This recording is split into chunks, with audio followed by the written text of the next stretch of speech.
اعوذ باللہ من الشیطان اللعین الرجیم بسم اللہ الرحمن الرحیم وبہ نستعین وہو المعین اللہم اعنی فیہ علی صیامہ وقیامہ وجنبنی فیہ من حفواتہ وآثامہ وارزقنی فیہ ذکرک بدوامہ بتوفیقک یا ہادی المضلین اللہم صل علی محمد وآل محمد وعجل فرجہ۔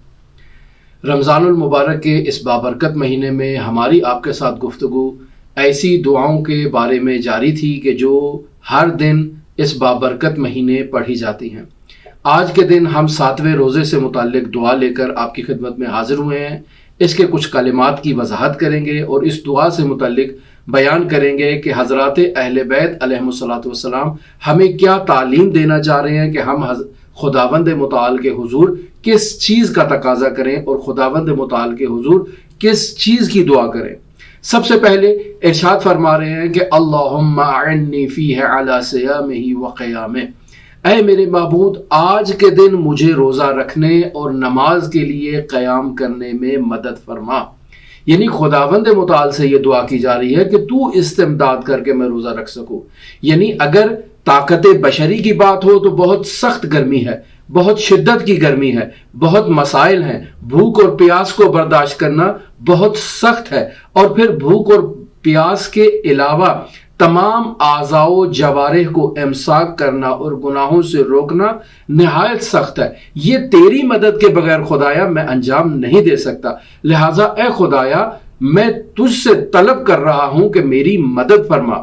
اگر خداوند متعال روزے دار کی مدد کرے تو وہ بھوک و پیاس کی شدت کو ہرگز محسوس نہیں کرے گا۔ یہ معمولاً عام طور پر لوگ سوال کرتے ہیں کہ بچے چھوٹے ہیں، افراد مسن ہیں، تو کیا اب بھی ہم روزہ رکھ سکتے ہیں؟ کیا کوئی ایسی گنجائش ہے کہ روزہ معاف ہو جائے؟ ہاں، اس اسلامی تعلیمات میں اور فقہی احکام میں گنجائش آپ کو دی گئی ہے، لیکن اگر آپ امساک کریں گے تو اس کا فائدہ آپ کو اس سے زائد ہوگا کہ جو آپ روزہ نہ رکھیں۔ ٹھیک ہے، آپ کچھ کفارہ دے دیں گے، روزے کو ترک کر دیں گے، لیکن ماہ مبارک رمضان کی عظمت، فضیلت اور برکت سے آپ محروم ہو جائیں گے۔ لہٰذا اللہم اعنی فیہ علی صیامہ وقیامہ، اے میرے پروردگار میں ضعیف ہوں، میں کمزور ہوں، مجھ میں وہ طاقت نہیں ہے کہ میں بھوک اور پیاس کی شدت کو برداشت کر سکوں، لیکن اگر برداشت کر سکتا ہوں تو اعضاء و جوارح کا میں روزہ کیسے رکھوں؟ تو میری مدد فرما، تو ہی میری مدد کرنے والا ہے۔ اس لیے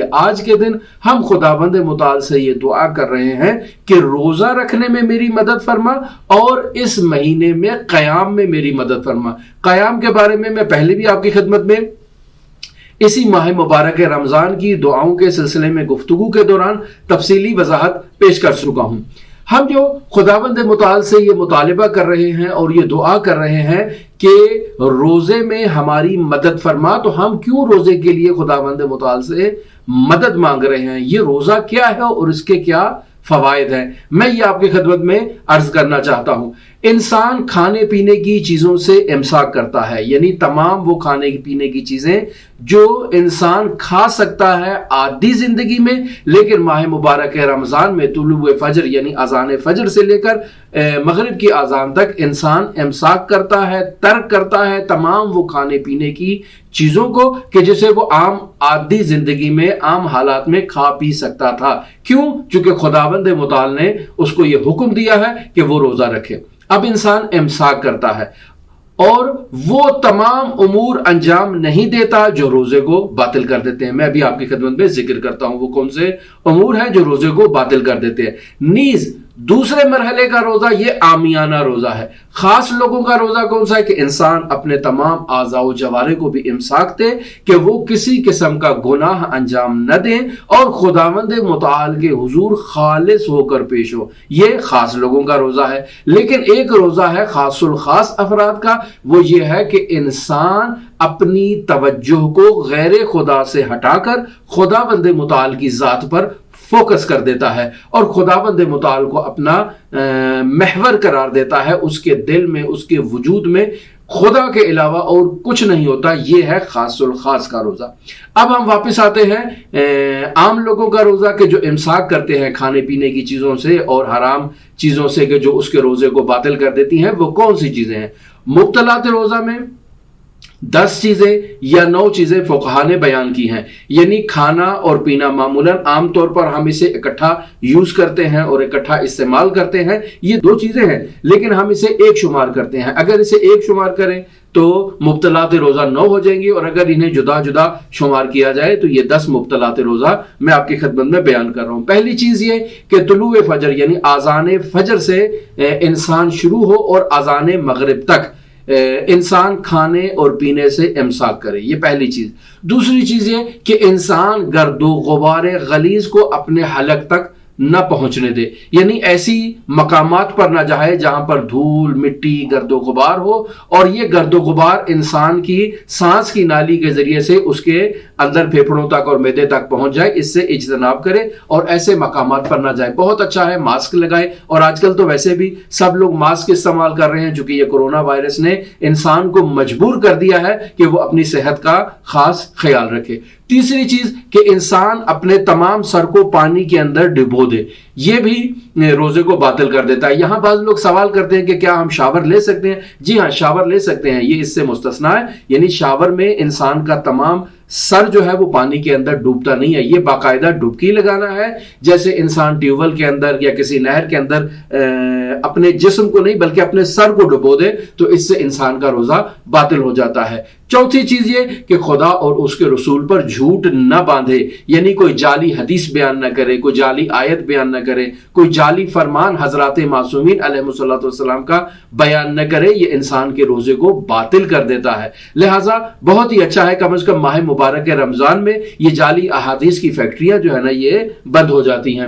تو چوتھی چیز یہ کہ خدا اور رسول پر جھوٹ نہ باندھے۔ پانچویں چیز یہ کہ قائع نہ کرے، الٹی نہ کرے، یعنی انسان جان بوجھ کر کوئی ایسا کام نہ کرے کہ اس کے معدے کے اندر سے جو مواد اس کے معدے میں ہے، جو خوراک کے ذرات اس کے معدے میں ہیں، وہ نکل کر باہر آ جائیں۔ ایسا کوئی کام جان بوجھ کر نہ کرے، البتہ بلا اختیار اگر انسان سے کوئی ایسا عمل ہوتا ہے تو جو چیز اس کے حلق تک آ چکی ہے اس کو باہر نکالے، اس کو واپس اگر اندر جان بوجھ کر لے کر جائے گا تو وہ اس کے روزے کو باطل کر دے گا۔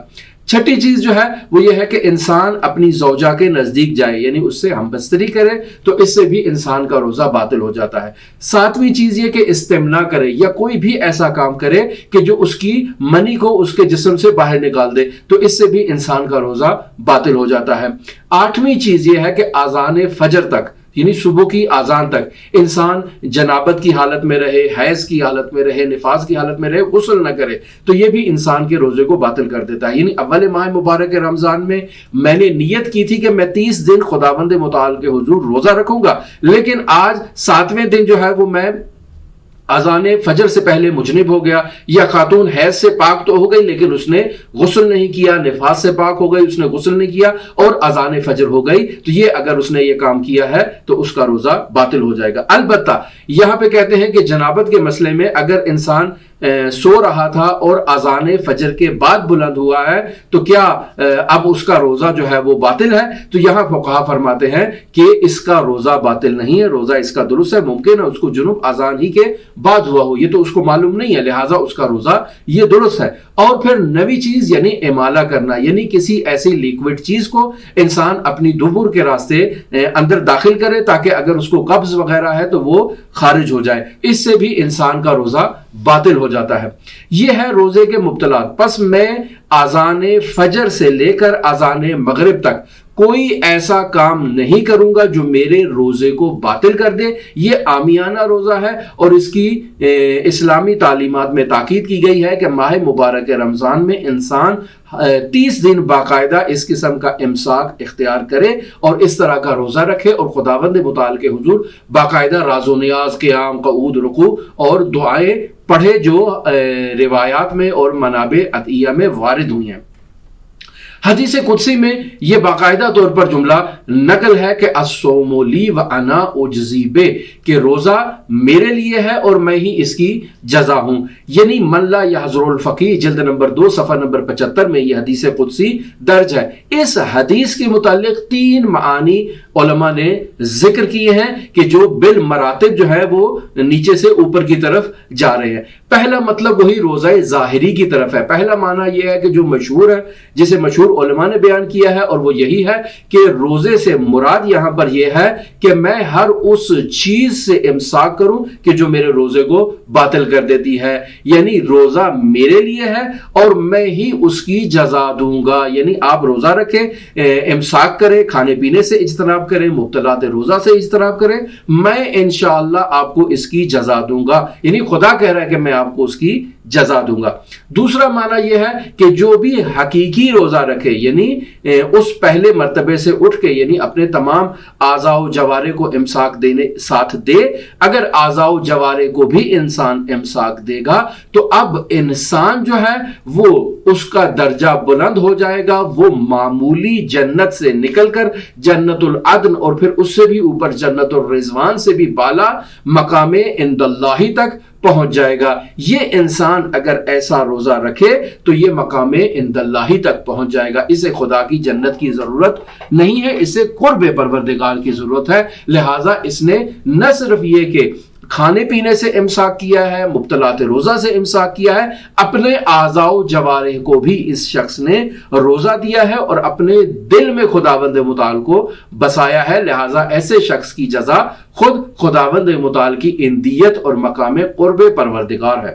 تیسرا معنی، یہ دوسرا معنی اس پہلے معنی سے بھی زیادہ بہتر ہے، لیکن ایک تیسرا معنی ہے جسے بزرگان نے بیان کیا ہے اور یہ سب سے بلند ترین معنی ہے، اور اس معنی کے مطابق خداوند متعال اس حدیث قدسی میں یہ ارشاد فرمانا چاہ رہا ہے کہ روزہ مجھ سے شباہت رکھتا ہے، یعنی اگر انسان روزہ رکھے تو یہ روزے دار خود کو مجھ سے شبیہ قرار دے رہا ہے۔ ظاہر ہے خداوند متعال تو کھانا کھاتا پیتا نہیں ہے، خداوند متعال تو ایسی قباحتیں انجام نہیں دیتا جو انسان انجام دیتا ہے، تو یہ روزے دار روزہ رکھ کے، خاص الخاص افراد کا روزہ رکھ کے خود کو خداوند متعال کے شبیہ قرار دے رہا ہے، اور یہ شخص جب خود کو خداوند متعال کے شبیہ قرار دے گا تو اس کی جزا بھی خود خداوند متعال ہوگی، یعنی یہ خدا کے شبیہ ہو جائے گا، یعنی روزے دار انسان لقاء اللہ اور فنا فی اللہ کی منزل طے کر لے گا اور فنا فی اللہ ہو جائے گا۔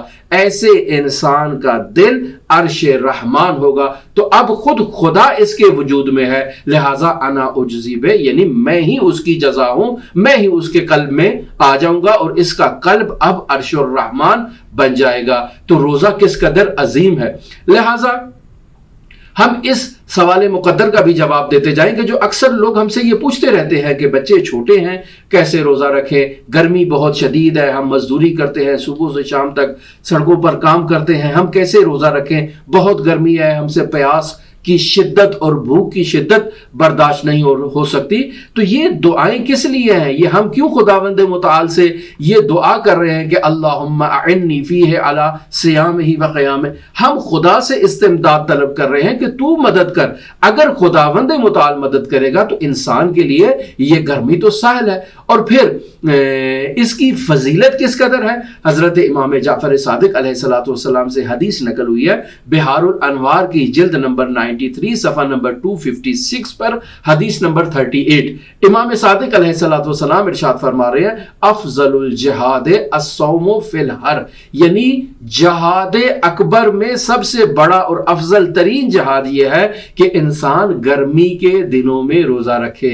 حضرت سید الاوصیاء علیہ آلاف و تحیت وسنا کو بھی بہت محبوب تھا کہ وہ گرمی کے دنوں میں روزہ رکھے۔ روزے کے فائدے کیا ہیں؟ ہم چند فوائد آپ کی خدمت میں بیان کرتے ہیں احادیث کی روشنی میں۔ پہلا فائدہ یہ ہے کہ روزے کے باعث انسان کی صحت بہتر ہو جاتی ہے، انسان تندرست ہو جاتا ہے، بیماریوں سے اس کو نجات مل جاتی ہے۔ پیغمبر اکرم صلی اللہ علیہ وآلہ وسلم کا ارشاد گرامی بہار الانوار جلد نمبر 93 صفحہ نمبر 255 میں حدیث نمبر 14 کے تحت درج ہے سومو تصحو، یعنی روزہ رکھو اور صحت یاب ہو جاؤ۔ اور اس کے بارے میں جس قدر تحقیق کی جائے کہ روزہ انسان کی صحت کے اوپر کیا آثار مرتب کرتا ہے اور اس کی صحت کو بہبود بخشنے کے لیے اور بہتری لانے کے لیے اس کی صحت میں کیا آثار ہے روزے کے، اگر روایات میں اور تحقیقات جدید میں اس کو بررسی کیا جائے اور اس کا جائزہ لیا جائے تو بہت سارے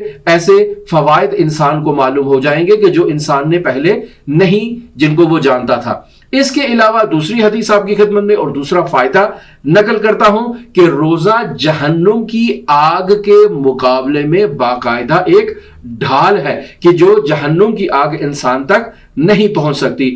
رسول خدا صلی اللہ علیہ وآلہ وسلم کی یہ نورانی حدیث وسائل الشیعہ جلد نمبر 10 صفحہ نمبر 395 میں حدیث نمبر 1 کے تحت درج ہے کہ الصوم جنۃ من النار، کہ روزہ جہنم کی آگ کے مقابلے میں ڈھال ہے اور انسان کو آتش جہنم سے محفوظ رکھتا ہے۔ کیوں؟ چونکہ انسان نے اس دنیا میں بھوک کی گرمی کو برداشت کیا ہے، لہذا خداوند متعال قیامت کے دن اسے تمام گرمیوں سے اور بالخصوص جہنم کی آگ کی گرمی سے نجات عطا فرمائے گا۔ تیسرا فائدہ یہ ہے کہ روزہ دعا کی قبولیت کا باعث بنتا ہے۔ رسول خدا صلی اللہ علیہ وآلہ وسلم سے حدیث نقل ہوئی ہے بہار الانوار جلد نمبر 93 صفحہ نمبر 256 میں حدیث نمبر 36 کے تحت کیا ارشاد فرما رہے ہیں؟ لا تردو دعوت الصائم، یعنی روزے دار کی دعا رد نہیں ہوتی ہے۔ جو بھی وہ خداوند متعال کے حضور دعا کرتا ہے خداوند متعال اس کی دعا کو مستجاب کرتا ہے۔ لہٰذا بہترین موقع ہے کہ انسان روزے دار اپنے تمام عزیز و اقربا کے لیے، اپنے تمام مریضوں کے لیے جو دنیا سے جا چکے ہیں ان کے لیے دعا کرے، اور بالخصوص سحر کے وقت اور افطار کے وقت اگر روزے دار دعا کرے تو اس کا بہت ہی فائدہ ہے، اور بہت زیادہ روایات میں اس کی تاکید کی گئی ہے کہ انسان کی دعا قبول ہوگی۔ لہٰذا اپنے مریضوں کے لیے دعا کی جائے، اپنے جو اموات ہیں، جو عزیز و اقارب اس دنیا سے جا چکے ہیں، ان کا ہاتھ اس دنیا سے کوتا ہے، وہ اس دنیا میں کوئی عمل انجام نہیں دے سکتے، لیکن ہم ان کے لیے دعا کر سکتے ہیں، ان کی مغفرت کے لیے، ان کی بلندی درجات کے لیے۔ اور سب سے بڑی دعا جو روزے دار کو مانگنی چاہیے وہ حضرت صاحب العصر والزمان کے ظہور میں تعجیل کی دعا ہے کہ اللہم عجل لولیک الفرج والعافیت والنصر وجعلنا من خیر اعوانہ وانصارہ وشیعتہ ومحبیہ۔ خدایا امام زمانہ کے ظہور میں تعجیل فرما۔ اور پھر روزے کا چوتھا فائدہ یہ ہے کہ روزہ انسان کے گناہوں سے بخشش کا سبب بنتا ہے۔ رسول خدا صلی اللہ علیہ وآلہ وسلم ارشاد فرماتے ہیں، کیا ارشاد فرماتے ہیں کہ جو کوئی بھی رمضان المبارک میں خدا کے لیے روزہ رکھے اس کے تمام گناہ معاف ہو جاتے ہیں۔ اور اس سے مشابہ بہت ساری احادیث ہمارے منابع روائی میں درج ہیں۔ یہ روایت میں نے آپ کی خدمت میں تفسیر مراغی جلد نمبر 2 صفحہ نمبر 69 سے نقل کی ہے۔ پانچواں فائدہ روزے کا کیا ہے کہ روزہ باعث بنتا ہے کہ فرشتے روزے کرتے ہیں۔ حضرت امام موسیٰ کاظم علیہ آلاف و تحیت و ثنا اپنے آباء و اجداد سے نقل کرتے ہوئے رسول خدا صلی اللہ علیہ وآلہ وسلم سے نقل فرماتے ہیں۔ یہ حدیث بھی بہار الانوار جلد نمبر 93 صفحہ نمبر 255 میں حدیث نمبر 32 کے تحت درج ہے۔ کیا ارشاد فرماتے ہیں کہ وَقَّلَ اللَّهُ مَلَائِكَتَهُ بِالدُّعَاءِ لِلصَّائِمِينَ، یعنی خداوند متعال نے اپنے فرشتوں کو موکل کیا ہے، ان کو مامور کیا ہے، ان کو حکم دیا ہے کیا کہ وہ روزے دار کے لیے دعا کریں کہ اس کا روزہ جو ہے وہ اچھے طریقے سے پائے تکمیل تک پہنچے اور اسے کسی قسم کی مشکل نہ ہو، اس کے لیے دعا کرتے ہیں فرشتے۔ روزے کے معاشرتی فوائد، اس قدر معاشرتی فوائد ہے روزے کے کہ انسان کو کبھی بھی روزے کو ترک نہیں کرنا چاہیے، چونکہ معاشرتی فوائد بہت زیادہ ہیں۔ نمبر 1 میں 2 فائدوں کی طرف اشارہ کرتا ہوں۔ پہلا فائدہ کہ روزہ انسان کو بنی نو بشر کی حمایت کے لیے متحرک کرتا ہے۔ آپ دیکھتے ہیں کہ عام پورے سال میں لوگ اس طرح سے متحرک نہیں ہوتے جس طرح سے ماہ مبارک رمضان میں خداوند متعال کے قرب کے حصول کے لیے یہ لوگ متحرک ہو جاتے ہیں کہ فوراً مستحق لوگوں کی مدد کی جائے، ان کی امداد کی جائے، ان تک راشن پہنچایا جائے، ان کو افطاری کروائی جائے۔ تو یہ بہت ہی تحرک کا باعث بنتا ہے بنی نو بشر میں روزہ کہ وہ اپنے ہم نوعان کے لیے کیا ہے مدد کریں۔ لہٰذا روایت میں ملتا ہے کہ خداوند متعال روزے کو واجب قرار دیا تاکہ ثروت مند اور فقراء آپس میں مساوی ہو جائیں۔ یہ حدیث بھی وسائل الشیعہ جلد نمبر 7 صفحہ نمبر 2 کے اندر درج ہے۔ روزے کے باعث ثروت مند بھی بھوک اور پیاس کا مزہ چکھتے ہیں اور فقراء کے بارے میں غور و فکر کرتے ہیں کہ یہ جو سارا سال یہ جو اچھی غذائیں نہیں کھا سکتے، اچھے کھانے نہیں کھا سکتے، اچھی پوشاک نہیں پہن سکتے، اچھا مسکن اختیار نہیں کر سکتے، جن کا روزگار بہت ہی کمزور ہے، جن کو دہاڑی دار ہیں، روزانہ ان کی آمدن اتنی زائد نہیں ہوتی ہے، ان کے بارے میں انسان سوچتا ہے کہ میں تو بہت الحمدللہ اچھی توان رکھتا ہوں، اچھی مالی حیثیت رکھتا ہوں، میرا گزارا سارا سال بہت اچھا ہوتا ہے، آج میں بھوک اور پیاس کو برداشت کر کے ان لوگوں کی مشکل کو درک کر رہا ہوں۔ لہٰذا بڑے بڑے وزیر، بڑے بڑے امیر اس چیز کو، روزے کو رکھ کے فقراء کے بارے میں یہ احساس کریں کہ ان کا سال کیسے گزرتا ہوگا۔ ہمارے لیے تو ایک مہینہ اور ایک دن کا روزہ رکھنا نہایت ہی دشوار ہو رہا ہے۔ لہٰذا انسان غور و فکر کرتے ہیں ان طبقات کے بارے میں، اور اس طرح سے خداوند متعال نے ان کے احساسات کو، ان کے عواطف کو متحرک کیا ہے تاکہ وہ ضرورت مندوں کی ضروریات کا خیال رکھیں۔ روزے کا دوسرا فائدہ کیا ہے؟ روزہ انسان کو بہت زیادہ جرائم، اخلاقی اور معاشرتی بری صفات سے روکتا ہے۔ مثلا عام دنوں میں انسان جھوٹ بولتا ہے، مجادلہ کرتا ہے، لڑائی جھگڑا کرتا ہے، غیبت کرتا ہے، تہمت لگاتا ہے، گالم گلوچ کرتا ہے، اس کے علاوہ غصہ کرتا ہے، بہت زیادہ پینک ہو جاتا ہے، عام مردم کو اور لوگوں کو تکالیف پہنچاتا ہے، بری صحبتوں میں جا کر بیٹھ جاتا ہے، یا پھر لوگوں کی غیبتیں کرتا ہے، حرام خوری کرتا ہے، رشوت دیتا ہے، سود بھی کھا جاتا ہے، لوگوں کے اموال کو چپاول کر لیتا ہے، قبضہ کر لیتا ہے، وغیرہ وغیرہ۔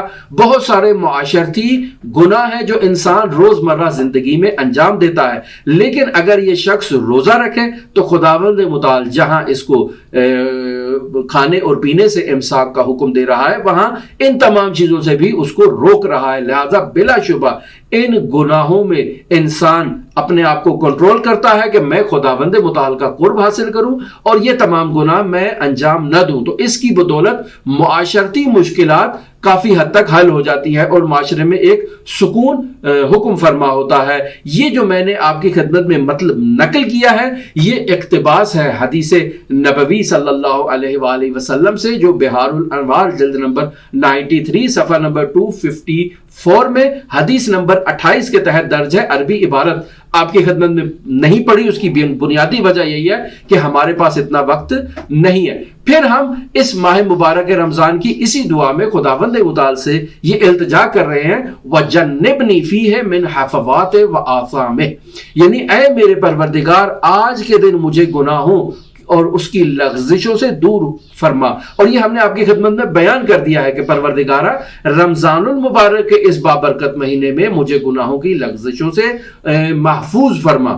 بدبخت ہے وہ انسان جو سارا سال بھی گناہ کرتا ہے اور پھر اس بابرکت مہینے میں بھی وہ گناہوں کا سلسلہ جاری رکھے۔ ہم سے بعض لوگ عجیب و غریب سوال کرتے ہیں اس ماہ مبارک رمضان میں، مثلا لوگ کہتے ہیں کہ ہم کیا فلمیں دیکھ سکتے ہیں، ڈرامے دیکھ سکتے ہیں، لوڈو کھیل سکتے ہیں، تاش کھیل سکتے ہیں، شطرنج کھیل سکتے ہیں۔ بھئی سارا سال تو آپ یہی کام کرتے رہے ہیں، اگر ماہ مبارک رمضان میں آپ اپنے آپ کو خداوند متعال کے لیے خالص کر لیں، خداوند متعال کے لیے اپنا خورد و خوراک کا اور اعضاء و جوارح کا روزہ رکھ لے، تو خداوند متعال آپ کو اس کے بدلے ان تمام برائیوں سے سارا سال جو ہے وہ محفوظ رکھے گا۔ لہٰذا روزہ عام انسانوں میں صرف بھوک و پیاس سے امساک کا نام نہیں ہے، روزہ خاص اعمال کا نام بھی ہے، اور وہ خاص اعمال یہی اعضاء و جوارح کا روزہ ہے۔ اور پھر خاص الخاص یعنی انسان بھوک و پیاس بھی برداشت کرے، اعضاء و جوارح کا بھی روزہ رکھے اور اپنے وجود کو خداوند متعال کے لیے خالص کر دے۔ لہٰذا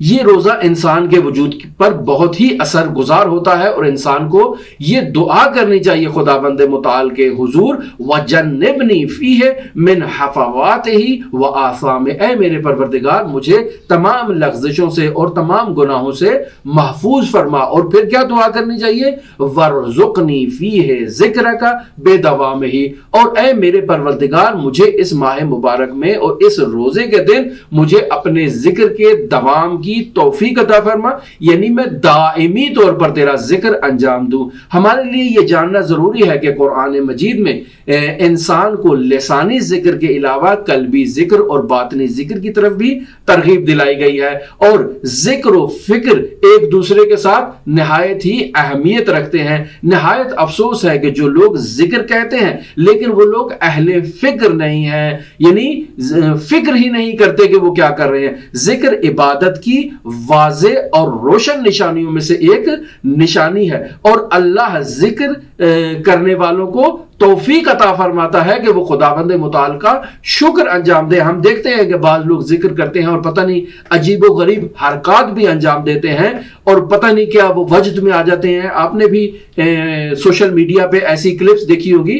یہ ذکر ہے لیکن فکر نہیں ہے، یعنی خداوند متعال ان سے کس چیز کا تقاضا کرنا چاہ رہا ہے ان کو معلوم ہی نہیں ہے۔ یہ مدہوش ہوئے ہیں اور عجیب و غریب قسم کی ایسی حرکات کر رہے ہیں کہ جو انسان کے لیے شائستگی نہیں رکھتی ہے، یعنی انسان کو ان چیزوں کو انجام نہیں دینا چاہیے۔ لہٰذا ذکر کی جو ایک قسم ہے وہ حضور قلبی بھی ہے، یعنی انسان کو معلوم ہونا چاہیے کہ وہ کس بارگاہ میں کھڑا ہے اور کس ہستی کا ذکر انجام دے رہا ہے۔ اگر انسان حضور قلبی کے ساتھ ذکر انجام دے تو اس کے آثار بھی انسان کے اوپر مرتب ہوں گے، اور اس کے آثار توکل ہے، معرفت ہے، شکر ہے۔ خدا کا دائمی ذکر ہمیں کرنا چاہیے تاکہ ہمارے گناہوں سے یہ رکاوٹ کا باعث بنے اور ہم گناہ نہ کریں، اور انسان کو اس قدر بلند مرتبے پر یہ ذکر لے جائے کہ خود خداوند متعال اس سے یہ کہے فَاذْكُرُونِي أَذْكُرْكُمْ، تو میرا ذکر کر تو میں